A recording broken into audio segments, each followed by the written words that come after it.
Been a Democratic senator from Tennessee in decades, but with Senator Bob Corker's upcoming departure, could this seat go blue? James Mackler was the first Democrat to announce his candidacy for Senator Corker's soon-to-be open seat. He's an attorney from Nashville, an Iraq War veteran, and continues to serve in Tennessee's National Guard. And he joins me now. Welcome to you, sir. Thank you for having me. So you decided to run before Senator Corker announced that he wouldn't seek re-election. And here's some of what he said on Tuesday about President Trump. Let's take a listen. I don't know why he lowers himself to such a low standard and debases our country in the way that he does, but he does. And, look, I don't like responding. You can let him go unanswered, but it's just not me. We don't do tweets like that. We've responded twice to, again, untruths. But, it's unfortunate that our nation finds itself in this place. What's your take on the comments from Senator Corker this week about the president? The fact that Senator Corker waited until after he decided not to run for re-election really shows what's wrong with politics as usual in Washington. We're facing all kinds of national security threats right now from North Korea and otherwise. This is not the time when we need the president to be engaged in a Twitter war with Senator Corker, the chairman of the Foreign Relations Committee. Well, what would you want to tackle first in Washington? What would be your first priority? My first three priorities would be jobs, education, and health care. The people of Tennessee are hardworking, they're industrious, they will make better lives for themselves. They just have to be given those opportunities, and there is a role for the federal government to play in creating those opportunities. Well, you think that Democrats should be working with President Trump on certain issues where maybe there is common ground? Because a lot of what gets the noise and the attention are folks who just say oppose at all costs. Where do you stand on all that? I absolutely think that Democrats need to be working with the president. Democrats need to be working across the aisle. If there's anything I learned in the military, it's that you work with everyone on your team to get your mission accomplished. When I was in my helicopter, I didn't worry about whether the people next to me were Democrats or Republicans, whether the people behind me were conservatives or liberals. We had each other's back. We had a mission to accomplish, and we should expect the exact same thing from our elected officials. How do you think the rhetoric affects that ability, though? Doesn't it have some kind of impact on your ability to get things done when there's a whole lot of name-calling going on? Well, we need to get away from the name-calling, and the fact that I can't change everything in Washington doesn't relieve me of the responsibility to get there and try and change something. So how would you try and rise above some of that? What would be your specific way that you try and kind of get that bipartisanship that you talked about? I have a history of service and of sacrifice. I joined the Army after 9/11 because I felt the need to serve my country. I felt like I had to do more. I entered this Senate race 6 months ago for the same reason. I saw that our politicians in Washington weren't working to solve the most important problems for Americans, and I had to step forward. I had to serve again in another capacity. And providing that example of servant leadership and of someone who is willing to work across the aisle to solve problems is the first step to overcoming that problem. So will we see attack ads at all? Is that something that would be in your sort of arsenal as you campaign and continue to?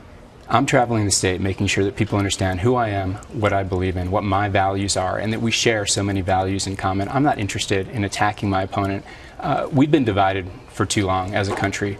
My goal is to bring us together to solve our most important issues. I do want to talk a little bit about Republican Congresswoman Marsha Blackburn. According to FEC filings, she had 10 times as much cash on hand as your campaign did. That's as of last month. There has not been a Democratic senator from your state in more than 20 years, and President Trump won there in 2016. So how do you plan on getting Tennesseans to support you? I've been traveling the state. I've been talking about the fact that I did join the Army after 9/11, that I'm a military veteran, that I'm someone who truly believes in service. That message of service and sacrifice, it resonates all across Tennessee to all different people of all different ideologies. Folks are really responding to that, especially those who are ready for change. We've been talking a lot about the Republicans rather, and sort of the very public squabbles that have been happening. But on the Democratic side, you also have very much forces pulling the party or trying to pull the party in one direction and others trying to pull it in yet another. Where do you see things? How would you align yourself or position yourself within that spectrum of people who are the Democratic Party? I'm not interested in trying to align myself along a spectrum within the Democratic Party. I'm not a political insider. I'm not a career politician. What I'm interested in is solving problems, and that's a real contrast between me and someone like Marsha Blackburn, who has spent her career taking money from special interests. But is the Democratic Party heading in the right direction here? I mean, what is your thought? Because there's been a lot of debate about this and what the vision should be for Democrats moving forward. I'm concerned about the people of Tennessee moving forward, about us heading in the right direction. I'm interested in working on jobs, education, and health care. Again, frankly, I'm not interested very much in what the Democratic Party would have. I'm not part of the party, and I'm not looking for political opportunity. I'm looking to serve. The thing about some voters out there is when they try to make these decisions, they do look to that kind of categorizing